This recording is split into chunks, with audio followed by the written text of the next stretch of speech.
Selamat datang di kota Ponorogo.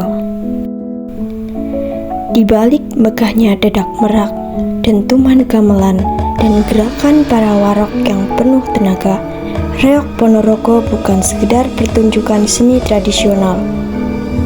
Ia adalah warisan budaya yang menyimpan jejak sejarah panjang tentang kekuasaan, perlawanan, serta proses masuknya Islam ke wilayah yang dahulu dikenal sebagai Wengker. Salah satu versi paling terkenal mengenai asal-usul reog Ponorogo berasal dari cerita legenda tentang Dewi Songgolangit.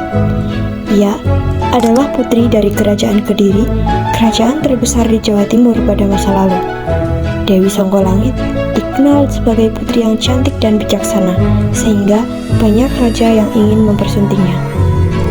Salah satunya ialah Prabu Klono Sewandono, penguasa dari Kerajaan Bantarangin yang diyakini berada di wilayah barat Ponorogo. Namun, Dewi Songgolangit memberikan syarat yang sangat sulit. Ia meminta diciptakan sebuah pertunjukan baru yang belum pernah ada sebelumnya, lengkap dengan pasukan berkuda, musik gamelan, tarian perang, serta topeng singa besar yang berhias bulu merak.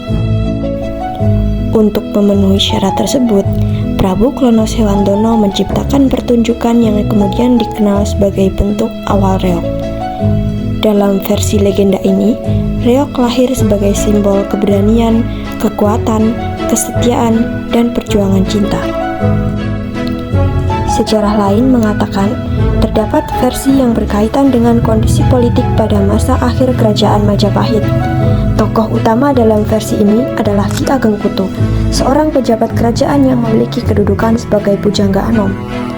Ia diberikan wilayah perdikan bernama Wengker oleh Raja Majapahit terakhir, yaitu Prabu Brawijaya V. Namun dalam perjalanannya, Ki Ageng Kutu merasa kecewa terhadap kepemimpinan raja yang dianggap lemah dan terlalu dipengaruhi oleh permaisurinya. Karena tidak bisa mengkritik secara langsung, ia menggunakan seni sebagai media sindiran.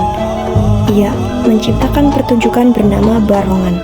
Dalam pertunjukan tersebut, kepala singa melambangkan raja, sedangkan burung merak melambangkan dominasi permaisuri. Melalui simbol ini, Ki Ageng Kutu menyampaikan kritik terhadap kondisi pemerintahan Majapahit yang dianggap mulai melemah. Dari sinilah, reog tidak hanya dipahami sebagai hiburan, tetapi juga sebagai media kritik sosial yang berani. Pada masa itu, wilayah Wengker yang telah menjadi pusat budaya dan spiritual masyarakat Jawa. Masyarakat di wilayah ini masih banyak dipengaruhi oleh ajaran Hindu-Buddha, kepercayaan lokal, tradisi Kanuragan, dan budaya Warok. Ki Ageng Kutu bahkan mendirikan perguruan Kanuragan dan agama yang memiliki banyak pengikut.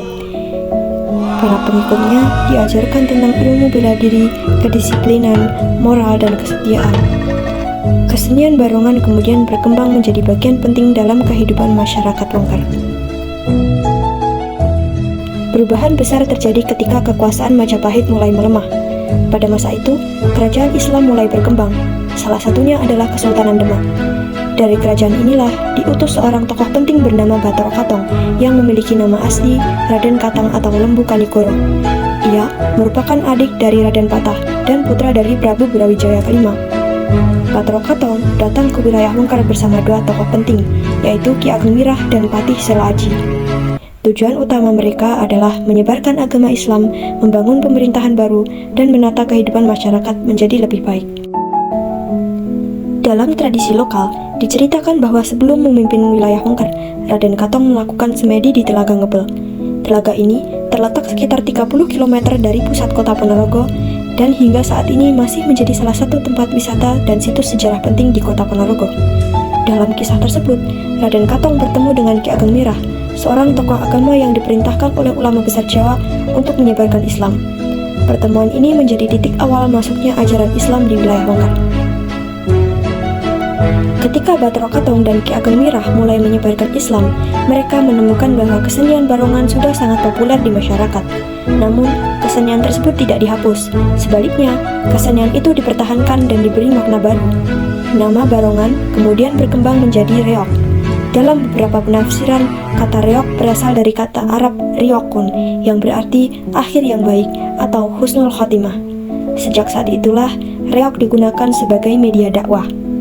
Masyarakat berkumpul untuk menonton pertunjukan, lalu menerima pesan moral dan ajaran agama melalui simbol-simbol budaya.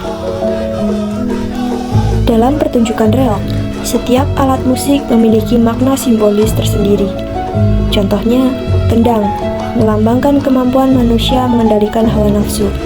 Kenong melambangkan penerimaan terhadap takdir Tuhan. Kempul melambangkan balasan atas perbuatan manusia. Angklung melambangkan perubahan dan keburukan menuju kebaikan. Simbol-simbol ini digunakan untuk mengajarkan nilai-nilai Islam kepada masyarakat melalui budaya. Setelah berhasil menguasai wilayah Mengker, Bathara Katong mendirikan pusat pemerintahan baru di daerah. Tepatnya di daerah Pelampitan, Kelurahan Setono, Kecamatan Cinangan, Kabupaten Ponorogo. Dan tempat inilah berdiri Kadipaten Ponorogo. Salah satu peninggalan sejarah paling penting dari masa itu adalah kompleks makam Bathara Katong. Di dalam kompleks makam tersebut terdapat sebuah batu bersejarah bernama Batu Gilang atau disebut Candra Sengkala Memet.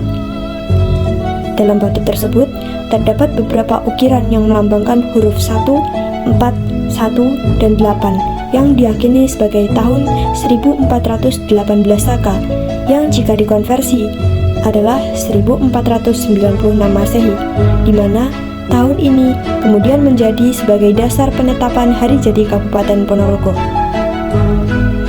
Beberapa situs sejarah yang berkaitan langsung dengan cerita reog dan islamisasi Ponorogo antara lain seperti Telaga Ngebel, situs Bantarangin, Masjid Tegal Sari yang berfungsi sebagai pusat pendidikan Islam pada masa awal.